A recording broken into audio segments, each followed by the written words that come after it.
এবং ইসরায়েল ইরানের বিরুদ্ধে যে যুদ্ধ চালাচ্ছে, এই যুদ্ধে ইরান একটা দিক দিয়ে অনেক বেশি এগিয়ে আছে, সেটা হচ্ছে ইরানের ড্রোন প্রযুক্তি। সাউথ চায়না মর্নিং পোস্টের একটা প্রতিবেদন অনুযায়ী ইরানের এই শাহেদ 136 ড্রোন তৈরি করতে খরচ হয় ইরানের $20,000।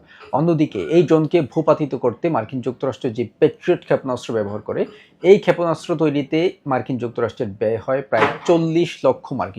অর্থাৎ ইরানের একটি ড্রোনকে ভূপাতিত করতে মার্কিন যুক্তরাষ্ট্রকে ইরানের চেয়ে 200 গুণ বেশি খরচ করতে হয়। ইরানের সাথে মার্কিন যুক্তরাষ্ট্র এবং ইসরায়েলের যে যুদ্ধ চলছে, এই যুদ্ধের সবচেয়ে বড় দিক হচ্ছে যে বেশি দিন এই যুদ্ধে টিকতে পারবে সেই সবচেয়ে বেশি লাভবান হবে।